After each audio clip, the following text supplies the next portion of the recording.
भाइयों और बहनों, अभी इसके बाद हम आज का जो विषय है प्रबोधन का, सम्मा वायामो, सम्यक व्यायाम, राइट एफर्ट, इस पर हम चर्चा करेंगे। मैं इस पर प्रकाश डालूंगा।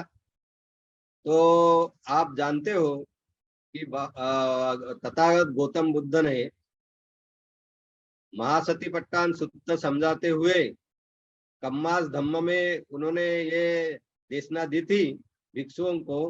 वो महासतिपट्टान सूत्र में बुद्ध ने अष्टांग मार्ग के जो 8 भी अंग है वो समझाए हैं।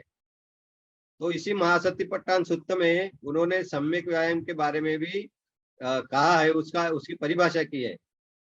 महासतिपट्टान सूत्र ये दिग निकाय का 22वां सूत्र है। इस सूत्र में बुद्ध सम्यक व्यायाम के बारे में क्या करते हैं, वो प्रश्न पूछते हैं भिक्षुओं को, कतमोच भिक्कवे सम्मा व्यायाम, भिक्षुओं सम्यक व्यायाम क्या है? और फिर आगे खुद ही जवाब देते हैं। क्या जवाब देते हैं? इद भिक्कवे भिक्खु अनुपन्नानं अकुशलानं पापकानं धम्मानं। क्या बोलते बुद्ध, जरा समझिए, ये पाली शब्द समझना बहुत जरूरी है। बुद्ध क्या बोलते हैं, भिक्षु क्या करते हैं?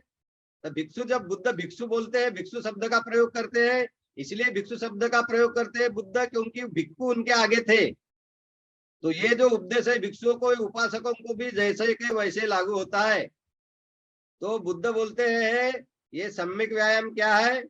तो बोलते हैं इदं भिक्कवे भिक्खु अनुपन्नानं अकुशलानं पापकानं धम्मानं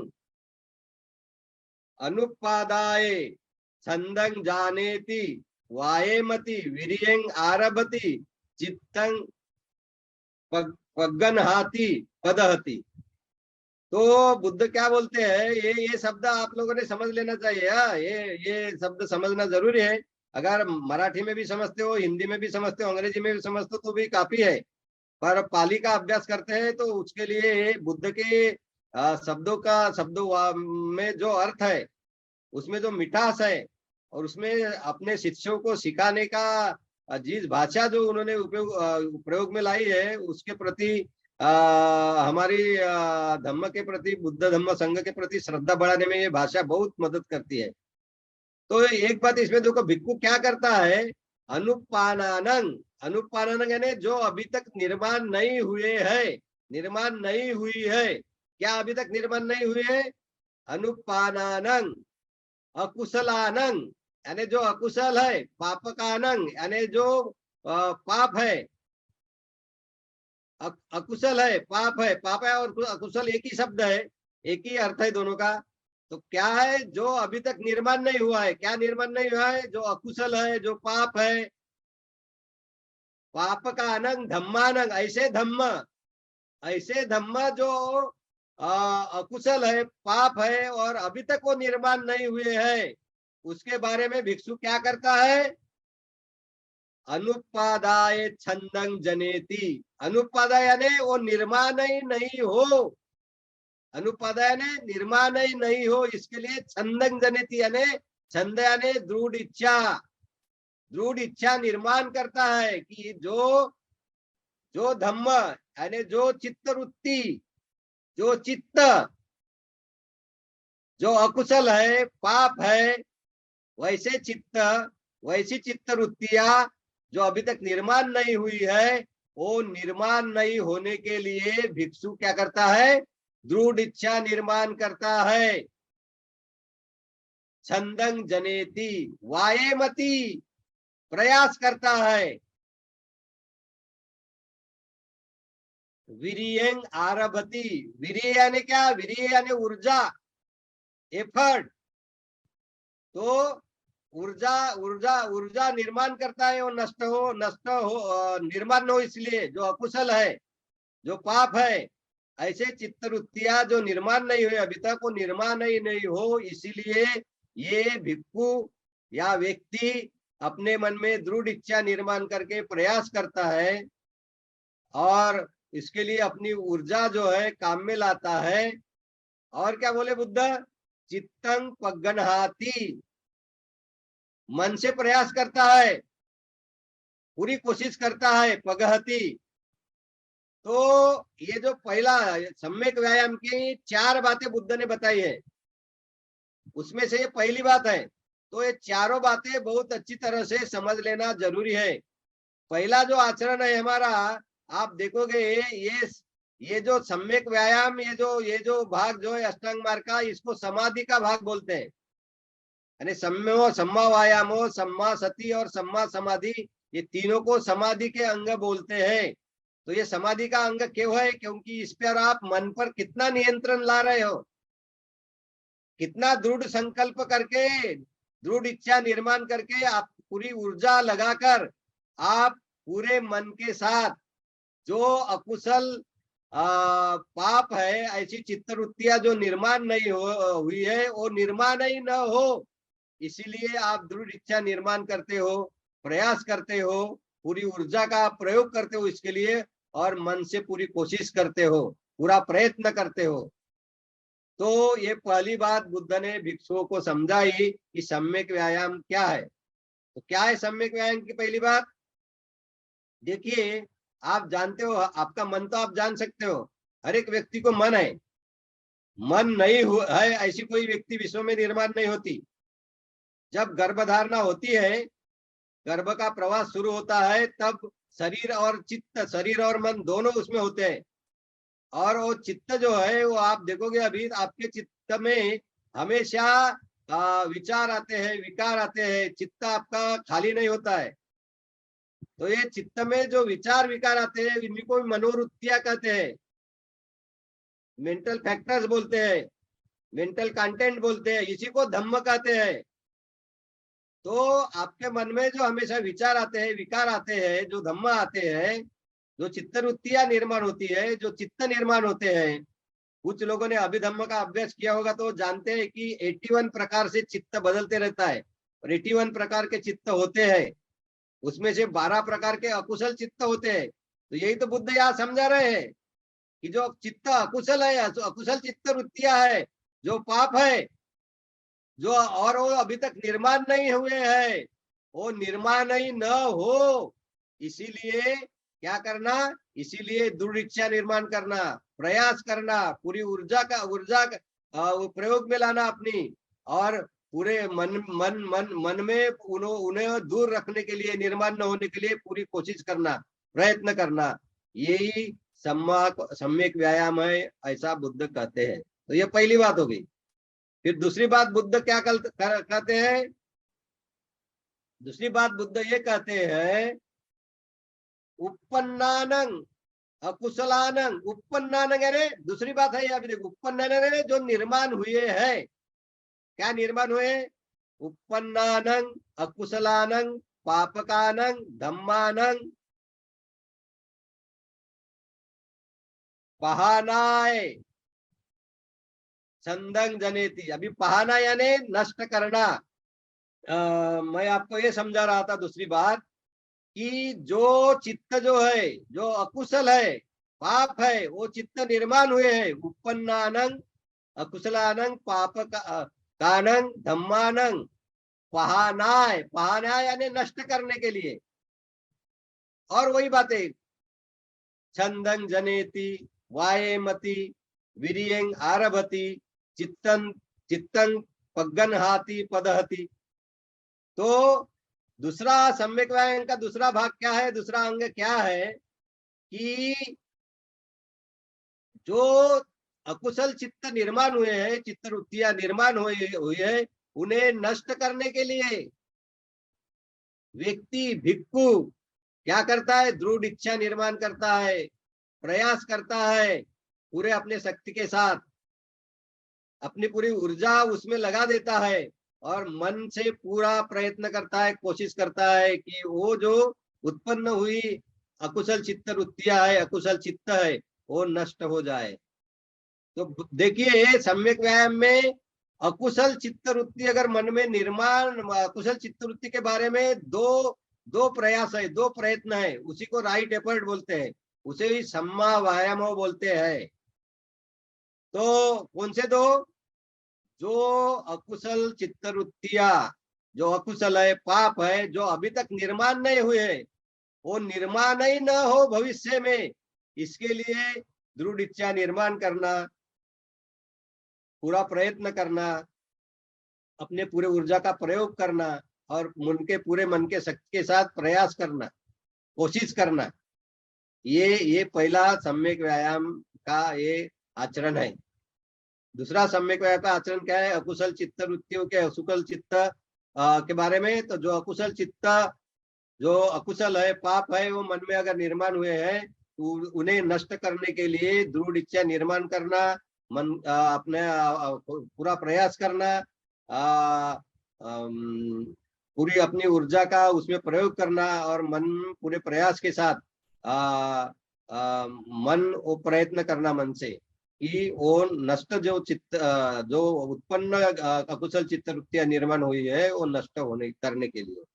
तो ये अकुशल चित्त वृत्तियों के बारे में बुद्ध ने दो सम्यक व्यायाम के दो भाग बताए हुए हैं, तो ये हमने समझ लेना जरूरी है।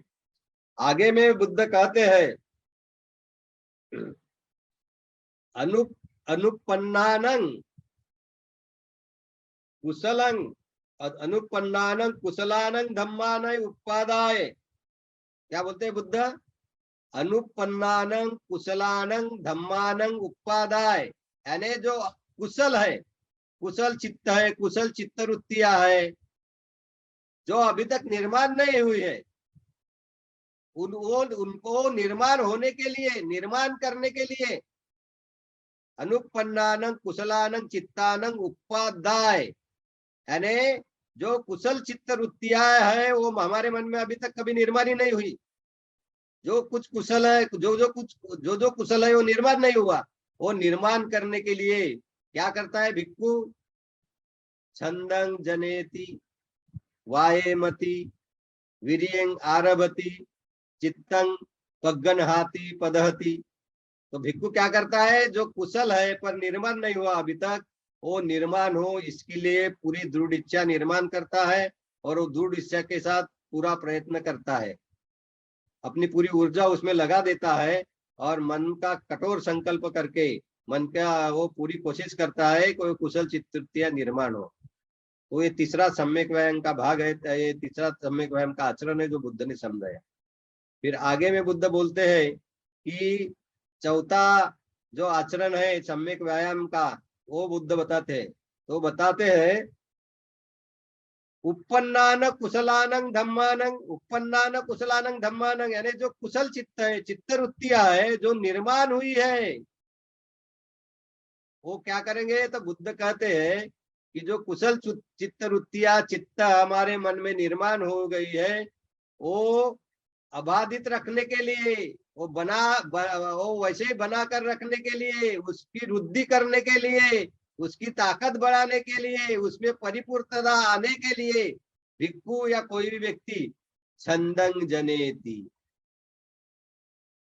वायेमति वीर्यं आरभति चित्तं पग्गनहाति पदहति, यानी क्या कहते हैं उसमें बुद्ध? उपन्नानं कुशलानं धम्मानं थितिया अत्समोसाय भीयो भावाय वेपुल्लाय भावनाय परिपुरिया छंदं जनेति। तो ये जो बातें हैं, ये बात बुद्ध समझाते हैं कि जो कुशल चित्तवृत्तियां, कुशल मन, कुशल चित्त हमारे मन में कुशल चित्त निर्माण हुए हैं, वो बनाकर रखने के लिए, वो नष्ट न होने देने के लिए, उसमें वृद्धि होने के लिए, मजबूती आने के लिए और उसमें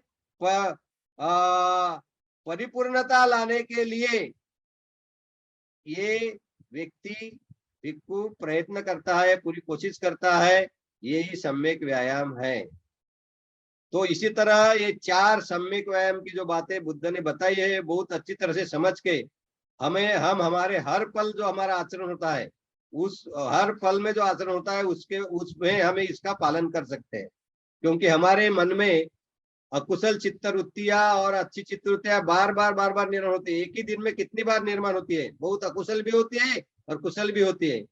भाई और बहनों, मैंने एक बात आपको शुरू में समझाया, बुद्ध ने जो भी मार्गदर्शन किए हैं वो भिक्षुओं को संबोधित करके किए हैं, क्योंकि भिक्षु उनके आगे थे, भिक्षु उनके आगे बैठे थे, इसलिए उन्होंने भिक्षु भिक्षु करके उनको सुत्त समझाए हुए है। और इसका मतलब ये नहीं कि वो सुत्त और मार्गदर्शन सिर्फ भिक्षुओं के लिए भी है, लिए ही है, वो उपासकों के लिए भी है। पूरी तरह वो पूरे सूत्र जितने भी बुद्ध ने सिखाए वो उपासकों के लिए ही है। सिर्फ विनय पिटक में भिक्षुओं के जो नियम है वो छोड़कर बाकी धम्म पालन करने के लिए जो भी बुद्ध का मार्गदर्शन है, अष्टांग मार्ग के पालन करने के लिए, 4 अरिय सत्सों के बारे में, प्रतित्य समुत्कात के बारे में, धम्म पालन करके लिए भिक्षुओं को पालन करने के लिए भिक्षुओं को जितना भी मार्गदर्शन बुद्ध ने किया है वो सभी उपासकों के लिए भी है, जैसे कि वैसे वो लागू होता है। मैं एक बात की तरफ आपका ध्यान आकर्षित करना चाहता हूँ। बाबा साहब बोधिसत्व भीमराव अंबेडकर जी जो हमारे मार्गदर्शक है, हमारे गुरु है, उन्होंने भगवान बुद्ध और उनका धम्म, द बुद्ध एंड हिज धम्म ग्रंथ में ये बात बहुत स्पष्ट रूप से बताई है कि भिक्षुओं ने को बुद्ध ने जो सिखाया है वो क्या सिर्फ भिक्षुओं के लिए है, नहीं करके बाबा साहब ने बताया। तो ये आप बुद्ध और उनका धम्म ग्रंथ का अच्छे से अध्ययन करके वो बाबा साहब ने जो लिखा है वो समझकर है वो प्रैक्टिस के लिए हमने उनका वो मार्गदर्शन उपयोग में लाना है। तो बाबा साहब ने बुद्धानिस धम्म में ये बात कही है कि जो बुद्ध ने भिक्षु को सिखाया वो उपासकों को पूरी तरह से वैसे के वैसे लागू होता है। तो ये बात हम ध्यान में रखें। तो ये जो सम्यक व्यायाम जो अष्टांग मार्ग का भाग है ये बुद्ध ने बार बार बार बार सिखाया है लोगों को, और ये बहुत सारे सूत्र में आपको मिलेगा। तो पूरे सूत्र के बारे में मैं यहाँ मार्गदर्शन नहीं करूंगा, पर मैं एक सूत्र की का जिक्र यहाँ करता हूँ। संयुक्त निकाय के महावग्ग में मग्ग संयुक्त में विभंग सूत्र है। अंगुत्तर निकाय जो त्रिपिटक का ग्रंथ है उसके महावग्ग इस भाग में मग्ग संयुक्त में विभंग सूत्र है। उस विभंग सूत्र में भी बाबा साहब अंबेडकर जी ने सम्यक व्यायाम के ये 4 प्रकार है, किस तरह से ये सम्यक व्यायाम का अभ्यास किया जाता है 4 प्रकार से ये समझाया है, जिस तरह महासतिपट्टन सूत्र में ही उन्होंने समझाया है। तो ये 4 बातें ध्यान में रखें। मैं आपको एक बात बताना चाहता हूँ, ये देखो एक ग्रंथों का कोई उसमें दोष नहीं है या बुद्ध की शिक्षा का दोष नहीं है। लोग बराबर समझ नहीं लेते और फिर गलत तरीके से प्रचार प्रसार करते रहते। मैं एक बात बताता हूँ, 1.5-2 साल के पहले की बात है। व्हाट्सएप पर लोग बहुत मैसेजेस भेजते हैं और बहुत सारे लोग कितना फॉरवर्ड करते रहते हैं, न समझते हुए न पढ़ते हुए। तो वो खुद ही जाने, वो लोगों के पास समय बहुत है ऐसा लगता है मुझे, क्योंकि न सोचे समझे ही वो मैसेजेस फॉरवर्ड करते रहते हैं। पर मैं एक बात बताता हूँ, ये सम्यक व्यायाम के बारे में है इसलिए बताया हूँ। मैं एक व्हाट्सएप एक ग्रुप में एक बहुत ही सीनियर अफसर थे सेंट्रल सर्विसेज में, वो विपස්සना का अभ्यास भी करते हैं अनेक वर्षों से। 2 साल पहले उनका मैंने एक मैसेज पढ़ा, उन्होंने अच्छा लिखा था कि अष्टांग मार्ग का प्रत्यक्ष पालन करना चाहिए, पर वो सम्यक व्यायाम के ऊपर जब आ गए तो उन्होंने क्या लिखा कि हमने हमेशा एक्सरसाइज करनी चाहिए। तो ये सम्यक व्यायाम लोग ये ना मत समझे बैठे कि जो कोई एक्सरसाइज करते हैं फिजिकल वही सम्यक व्यायाम है, ये बिल्कुल नहीं है। ये तो मन को संयमित करने का अभ्यास है, मन में दृढ़ इच्छा निर्माण करने का अभ्यास है। काय के लिए? तो जो अकुशल है उसको नष्ट करने के लिए, उसको निर्माण न होने देने के लिए मन में, और जो कुशल है उसे निर्माण करने के लिए, और जो कुशल निर्माण हुआ है उसे मजबूत करने के लिए, परिपूर्ण करने के लिए, परिपूर्णता लाने के लिए प्रयास करना है। यही सम्यक व्यायाम का अभ्यास है। ये आप लोग अच्छी तरह से समझ लीजिए। आप में से कुछ लोग जो अभ्यासक है पाली साहित्य के या धम्म के, उन्होंने ये सीखा होगा कि बुद्ध का ये जो पूरा पालन का जो मार्ग है, ये मार्ग को बुद्ध ने 37 बोधिपक्कीय धम्म में बांटा है। ये 37 बोधिपक्कीय धम्म जो है उसका संक्षिप्त में अष्टांग मार्ग यही पालन का भाग है। इसलिए उन्होंने बोला है कि अष्टांग मार्ग ही दुख मुक्ति का मार्ग है। और अष्टांग मार्ग पे ही मैं पिछले 12 पूर्णिमाओं से मार्गदर्शन कर रहा हूँ। ये आज का अष्टांग मार्ग के मार्गदर्शन का ये 12वां सत्र है और आज 1 साल पूरा हो गया अष्टांग मार्ग पर मैं पालन कर रहा हूँ। तो अभी नजीक नजीक 6वां भाग खत्म होगा आज, और इसके बाद में 7वां और 8वां भाग है। तो सम्यक स्मृति का भाग बहुत बड़ा है, उसमें कितने 4 या 5 सेशन भी लग सकते हैं, 6 सेशन भी लग सकते हैं। जितना मैं लगाना चाहूँ लगा सकता हूँ, पर मुझे लगता है 3-4 सेशन तो भी सम्यक स्मृति के अगले पूर्णिमाओं में वो करने ही पड़ेंगे, तभी सम्यक स्मृति आगे का 7वां अंग पूरा हो जाएगा। तो मैं ये बताना चाहता था आपको कि बुद्ध ने जो 37 बोधिपक्कीय धम्म सिखाए 37, ये 37 बोधिपक्कीय धम्म है। ये 37 बोधिपक्कीय धम्म जो है 37 बोलते होंगे हिंदी में, 37। तो इसमें सम्मा पदान जो है 4 सम्मा पदान, ये 4 सम्मा पदान जो है यही जो सम्यक व्यायाम में बुद्ध ने जो 4 प्रकार से अकुशल चित्त वृत्तियां और कुशल चित्त वृत्तियां निर्माण करने के लिए, अकुशल चित्त वृत्तियां निर्माण नहीं हो देने के लिए, और जो निर्माण हो नष्ट करने के लिए, और कुशल चित्त वृत्तियां जो निर्माण नहीं हो निर्माण करने के लिए, और जो कुशल चित्त वृत्तियां निर्माण नहीं हो बढ़ाने के लिए, और परिपूर्णता उसमें लाने के लिए जो 4 प्रकार से ये मन से कार्य करने के लिए बताया। मन में दृढ़ इच्छा निर्माण करके पूरे प्रयास के साथ, पूरी हमारे ऊर्जा के साथ मन कोशिश करता है, प्रयत्न करता है, ये जो बुद्ध ने बताया। तो ये मन का अभ्यास है ये। तो ये जो 4 सम्यक व्यायाम में जो 4 बातें बुद्ध ने बताई, यही सम्मा पदान कहते हैं इसे ही। जब 37 बोधिपक्कीय धम्म की बात हम करते हैं, तो ये बात आप लोगों ने समझ लेना चाहिए। इसके बाद मैं आपका ध्यान माँ चत्तारी शक सुत्त में के तरफ ले जाता हूँ। माँ चत्तारी शक सुत्त मैंने आपको बहुत विस्तृत से समझाया था। जब सम्यक दृष्टि के पर मैंने प्रकाश डाला था, तब ये महाचत्तारी शक सुत्त के बारे में मैंने बताया था। ये मध्यम निकाय का 117वां सुत्त है। तो ये महाचत्तारी शक सुत्त में बुद्ध यही बताते हैं कि सम्मा दिट्ठी प्रथम है, और प्रथम कैसे है वो भी बहुत अच्छी तरह समझाते हैं। तो ये मैंने आप लोगों के आगे ये रखा था, ये महाचत्तारी शक सुत्त, उस पर मैं विस्तृत से बात नहीं करूंगा। पर ये महाचत्तारी शक सुत्त में बुद्ध ने सम्यक व्यायाम क्या है ये भी समझाया हुआ है।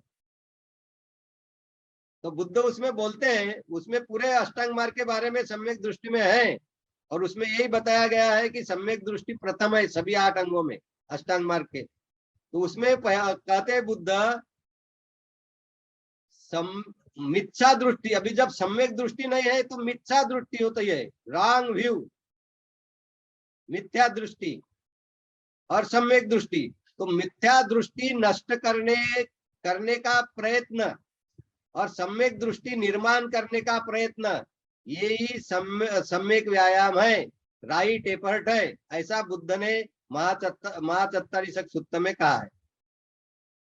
इसी तरह उन्होंने कहा है कि गलत संकल्प, मिथ्या संकल्प और right intention at right resolve, सम्यक संकल्प, तो मिथ्या संकल्प नष्ट करने का प्रयत्न और सम्यक संकल्प निर्माण करने का, दृढ़ करने का जो संकल्प प्रयत्न है, वो भी क्या है, वो भी सम्यक व्यायाम है, राइट एफर्ट है, ऐसा बुद्ध ने कहा है। इसी तरह मिथ्या वाचा नष्ट करने के लिए प्रयत्न और सम्मा वाचा निर्माण करने के लिए, उसको दृढ़ करने के लिए का जो प्रयत्न है, वो भी सम्यक व्यायाम है, ऐसा बुद्ध कहते हैं।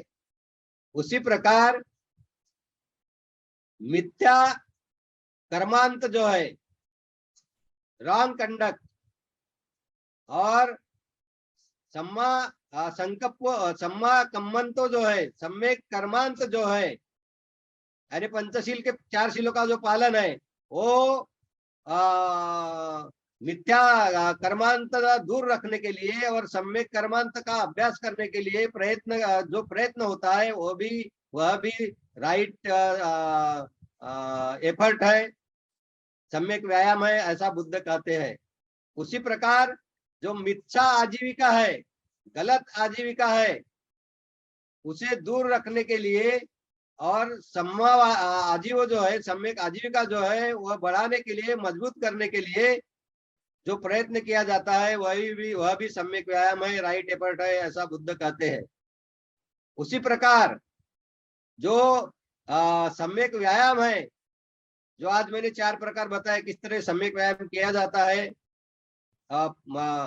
जो मनोवृत्तियां पाप है, अकुशल है, वो निर्माण नहीं होने के लिए प्रयत्न, और जो निर्माण है वो है वो नष्ट करने के लिए प्रयत्न, और जो कुशल चित्तवृत्तियां निर्माण ही नहीं है वो निर्माण होने के लिए प्रयत्न करने के लिए प्रयत्न, और जो कुशल चित्रा निर्माण हुई है वो बढ़ाने के लिए, दृढ़ करने के लिए, परिपूर्ण करने के लिए प्रयत्न। ये जो सम्यक व्यायाम के 4 प्रकार है, ये गलत तरीके से इसका अभ्यास करना, तो गलत तरीके का अभ्यास नष्ट करने के लिए प्रयत्न, यानी मिथ्या व्यायामों नष्ट करने के लिए प्रयत्न, और सम्मा व्यायामों का मजबूत करने के लिए जो प्रयत्न है, ये भी सम्यक व्यायाम है। आगे में वैसे ही बुद्ध ने बताया कि गलत स्मृति, मिथ्या सती और सम्यक स्मृति, तो मिथ्या सती नष्ट करने के लिए और सम्यक स्मृति को बढ़ावा देने के लिए, उसको मजबूत करने के लिए जो प्रयत्न है वह भी क्या है, राइट एफर्ट है। उसी प्रकार मिथ्या समाधि, गलत समाधि नष्ट करने के लिए और सम्यक समाधि दृढ़ करने के लिए जो प्रयत्न करते हैं वह भी सम्यक व्यायाम है, राइट एफर्ट है, ऐसा बुद्ध ने कहा है। तो एक बात इससे आपको समझ में आई रही होगी अभी तक, मिथ्या व्यायाम क्या है और सम्मा व्यायाम क्या है, व्यायाम क्या है। तो भाइयों, अष्टांग मार्ग का पालन करने की पूरी इच्छा निर्माण करना, पूरा प्रयास करना, पूरी ऊर्जा उसमें लगा देना, और मन पूरे ताकत के साथ प्रयास करना, मन में प्रयत्न करना, यही सम्यक व्यायाम है। ये आप बहुत अच्छी तरह से समझ लो। आखिरी में बुद्ध का कोई भी मार्गदर्शन आप लोगे तो उसमें अष्टांग मार्ग तक ही आपको पहुंचना होगा, क्योंकि यही दुख मुक्ति का मार्ग है। और जब तक आप अष्टांग मार्ग का पालन नहीं करोगे तो ये दुख मुक्ति के मार्ग पर आप चल ही नहीं सकते, आरूढ़ भी नहीं सकते, पहला पैर भी नहीं डाल सकते। तो ये बात बहुत अच्छी तरह से समझ लो। बाबा साहब अम्बेडकर जी जिन्होंने हमें रास्ता बताया, इसीलिए उन्होंने अष्टांग मार्ग ये 22 प्रतिज्ञा में डाला है। 11वीं प्रतिज्ञा ध्यान में रखो, 22 प्रतिज्ञाओं की अष्टांग मार्ग का पालन करूंगा, ऐसी जो प्रतिज्ञा है वही धम्म पालन है। उसी से बाबा साहब ने जो 22 प्रतिज्ञाएं दी, वो 11वीं प्रतिज्ञा पालन करोगे तो बाकी की पूरी प्रतिज्ञाएं पालन हो जाती है। और वो प्रतिज्ञा अगर आप छोड़ देते हो तो बाकी प्रतिज्ञाओं बहुत ढीला आप पालन करोगे, उसमें बहुत कमजोरी होगी। जो अष्टांग मार्ग पालन नहीं करेगा वो गाड के अस्तित्व में भी विश्वास रख सकता है। जो बाबा साहब ने बोला है ना, इसको देव नहीं मानूंगा, देव जो शब्द बाबा साहब ने वहां कहा है वो गाड करके शब्द इस्तेमाल किया है उन्होंने, ये बात ध्यान में रखें। तो अष्टांग मार्ग जब तक आप मजबूती से पालन नहीं करते हो, बाकी प्रतिज्ञाओं में के पालन में बहुत ही कमजोरी रहेगी आपकी, ये बात ध्यान में रखो। तो भाइयों, संक्षिप्त में आपको मैं ये बताना चाहता हूँ, बुद्ध की ये शिक्षा है कि अष्टांग मार्ग का पालन करने के लिए पूरी ऊर्जा के साथ काम करना, पूरी दृढ़ इच्छा निर्माण करना, और मन पूरी दृढ़ता से मन से प्रयास करना, कोशिश करना, यही सम्यक व्यायाम है। अभी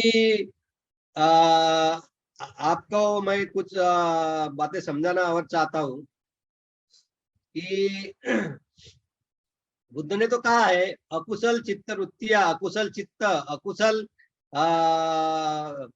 जो विचार विकार है वो निर्माण नहीं होने देने का प्रयत्न, और जो निर्माण है नष्ट करने का प्रयत्न, ये जो सम्यक व्यायाम के 2 प्रकार है। तो फिर अकुशल चित्त क्या है, अकुशल चित्त वृत्तियां कौन से है, ये भी आपने समझ लेना चाहिए। तो ये आप अभ्यास करते होगे तो आपको भली बात ये आपके ध्यान में आएगा। हमारे मन में राग निर्माण होता है, राग यानी लोभ, राग ये पाली शब्द का अर्थ होता है लोभ, ग्रीड।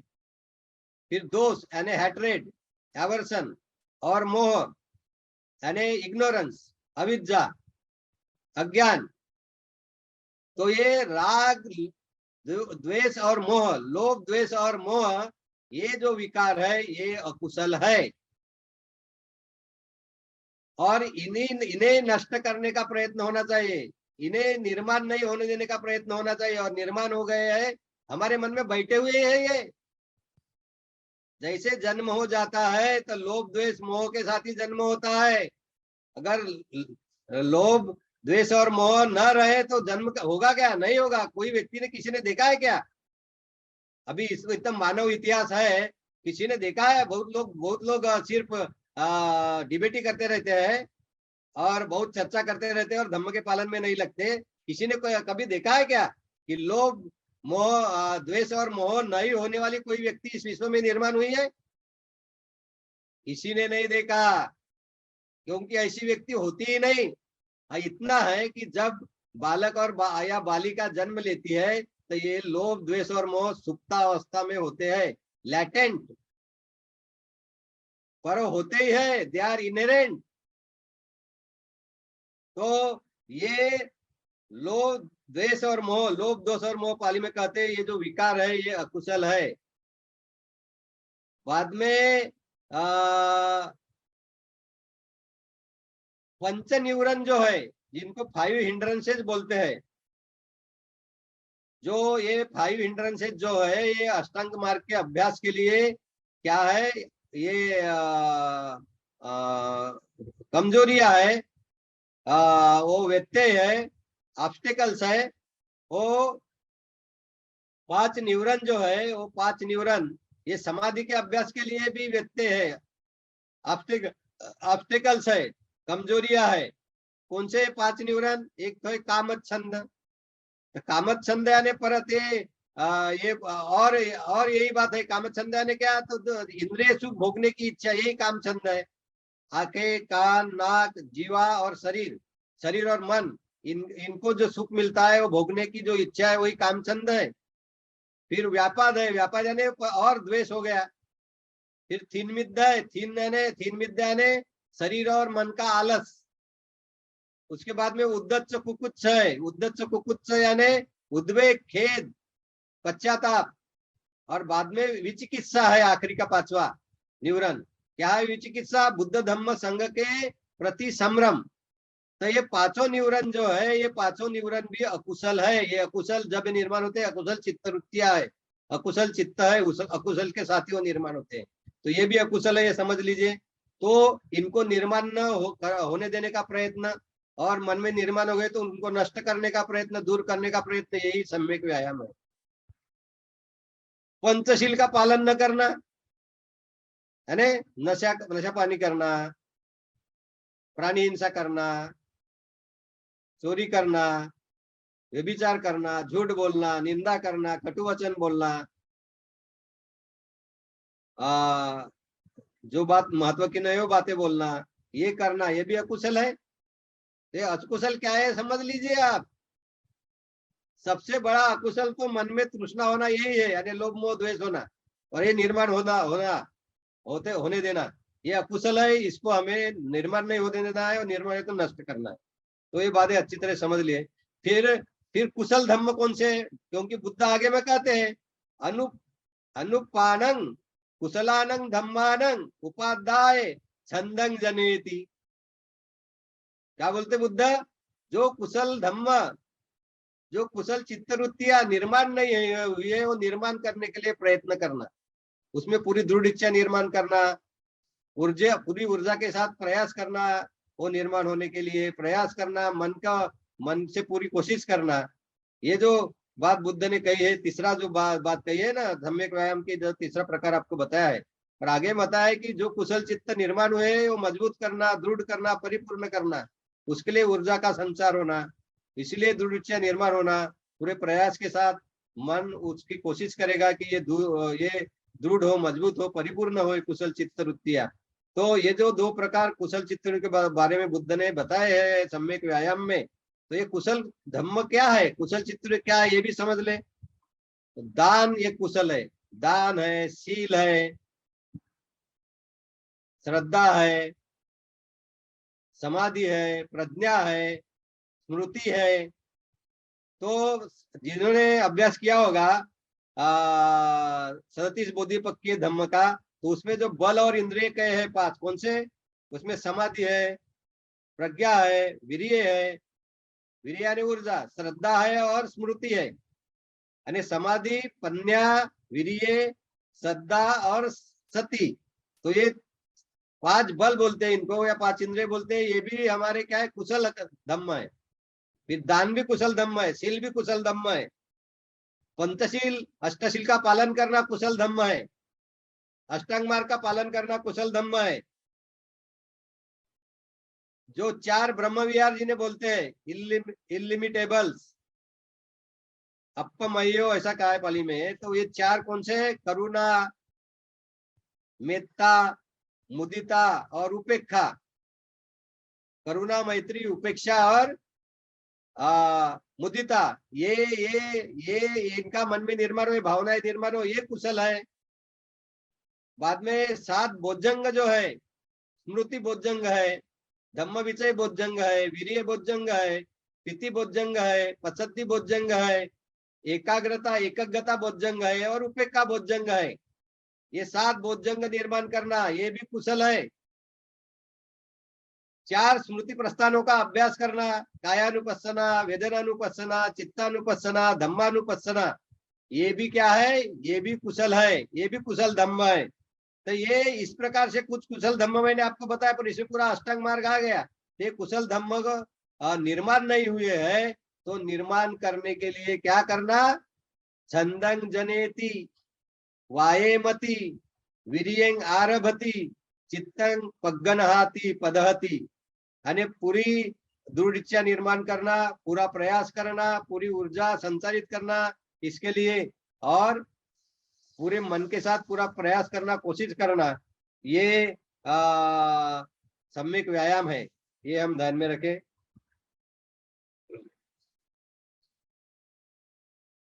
मैं अभी जब ये सम्यक व्यायाम का अभ्यास हम करते रहते हैं, प्रयत्न करते रहते हैं, सम्यक व्यायाम का अभ्यास करते रहते हैं, और कुशल जो है उसको बढ़ाने के लिए, और अकुशल है उसे निर्माण न होने देने के लिए, और निर्माण हुआ है उसे नष्ट करने के लिए, और जो कुशल जो निर्माण हुआ है उसे बढ़ाने के लिए, परिपूर्णता उसमें लाने के लिए जो हम प्रयास करते हैं, ये जो सम्यक व्यायाम का अभ्यास है, ये सम्यक व्यायाम का अभ्यास करते हुए कोई भी तरह का अतिरेकी व्यवहार हमसे नहीं होना चाहिए। ये बुद्ध ने समझाया है। तो अंगुत्तर निकाय के छक्क निपात में महावग्ग में सोन सुत्त है।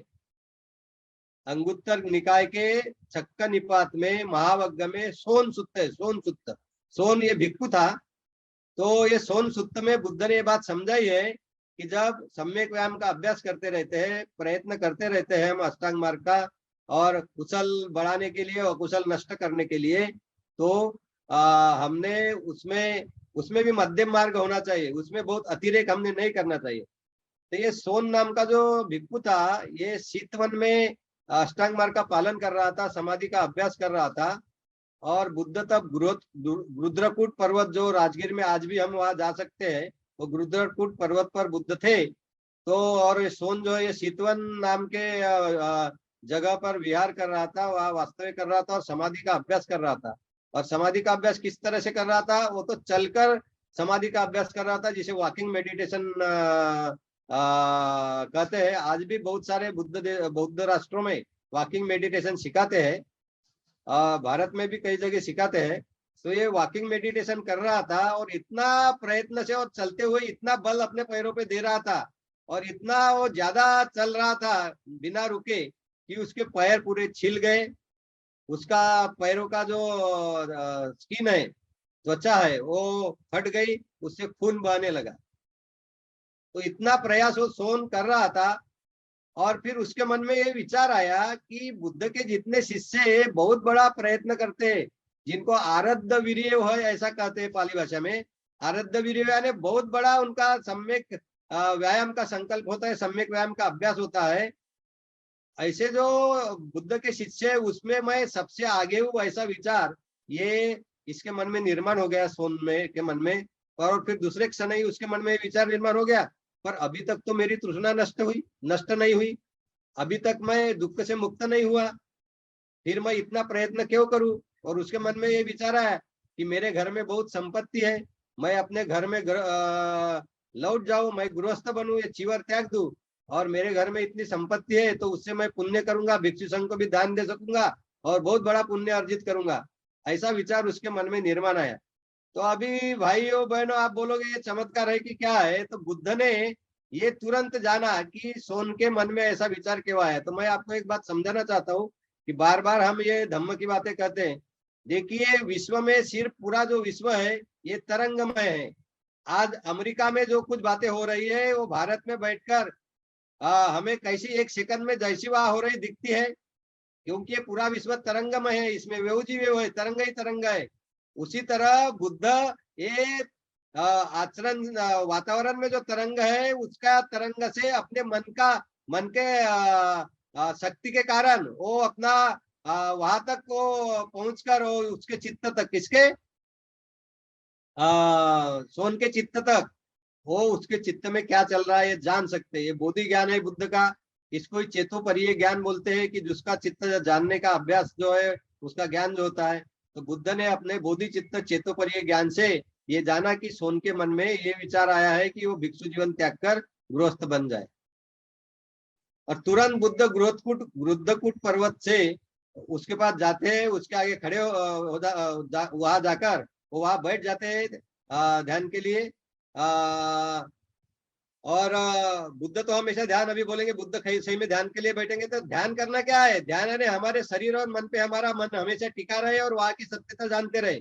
तो बुद्ध तो हर वक्त जानते रहते थे। तो बुद्ध वहां बैठ गए तो ये सोन ने उनको देखकर उनके पास गया, वंदन कर वंदन किया। तब बुद्ध पूछते कि तेरे मन में ऐसा विचार आया ना कि मैं बुद्ध के शिष्यों में से सम्यक व्यायाम का अभ्यास करने वाले व्यक्तियों में सबसे आगे हूँ, आरब्ध वीर्य जो भिक्खु है उनमें सबसे आगे हूँ, पर मेरे में अभी भी तृष्णा है, मैं दुख से मुक्त नहीं हुआ, इसलिए मैं गृह त्यागी बन जाऊंगा, भिक्षु जीवन त्यागूंगा और पुण्य अर्जित करूंगा, बहुत बड़ी संपत्ति मेरे घर में होने से कारण।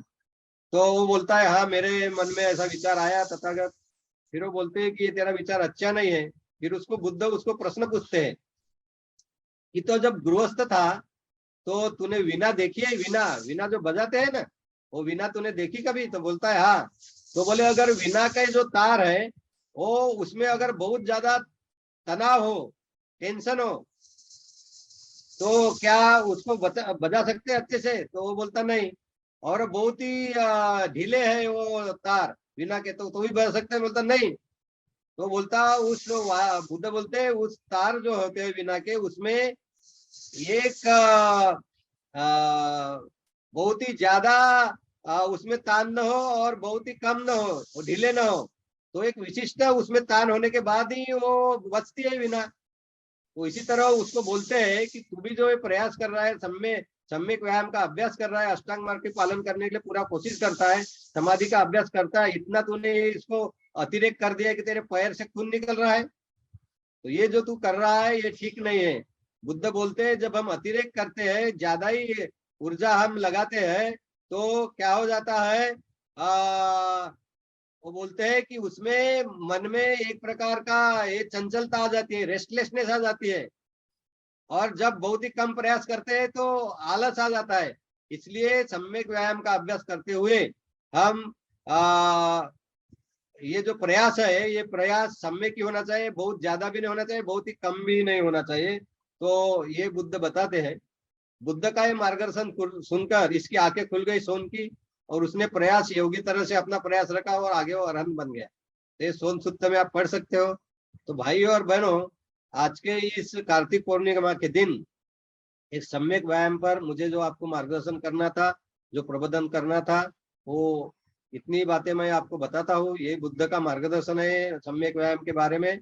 और मैं आपसे अनुरोध करूंगा कि आप अच्छी तरह से समझ लो, सम्यक व्यायाम बहुत ही जरूरी है। अगर ये सम्यक व्यायाम नहीं करोगे तो आप आगे बढ़ नहीं सकते। तो और आपको बताया मैंने कि संयम व्यायाम क्या, सम्यक व्यायाम क्या है। तो अष्टांग मार्ग के 8 अंगों का दृढ़ता से पालन करना, उसके लिए प्रयास करना, यही यही सम्यक व्यायाम है। तो भाइयों बहनों, आज के कार्तिक पूर्णिमा के दिन आप यहाँ आए, इस प्रबोधन में सम्मिलित हुए, आपका मंगल हो। आपका अष्टांग मार्ग का पालन आज जो करने, अष्टाशील का पालन आज जो करने वाले हो बहुत मजबूती से पालन हो, और सुबह तक ये बहुत दृढ़ता से पालन हो, और आपको उसका लाभ हो। आपका मत संयमित हो, और आपको धम्म पालन के लिए एक नई दिशा मिले, नया बल मिले, ऐसी मैं कामना करता हूँ। आप लोगों में श्रद्धा बहुत है, वो द्विगुणित हो, और श्रद्धा के साथ साथ आपके जो बल है, जो 5 बल अभी जो मैंने बताए थे, श्रद्धा है, समाधि है, प्रज्ञा है, स्मृति है, वीर्य है, ये सभी बलों में वृद्धि हो, और आपका अष्टांग मार्ग का पालन जो है बहुत मजबूत हो, और आप दुख मुक्त के मार्ग में आगे बढ़े, ऐसी मैं कामना करता हूँ। आपका, आपके परिवार का मंगल हो, आपके परिवार के सभी सदस्य अष्टांग मार्ग के पालन में बहुत ही मजबूती लाए, और आपके घर में पूरा धम्म का वातावरण फैल जाए, प्रसारित हो, और आपके विकार कम हो, आपकी तृष्णा कम हो, सभी क्षेत्रों के जीवन में के आपकी प्रगति हो, आपको धन द्रव्य मिले, सम्यक आजीविका पालन करके आप बहुत धन द्रव्य जुटाए, और बुद्ध शासन में वो उसका अच्छे से प्रयोग करे, उपयोग करे धन द्रव्य का।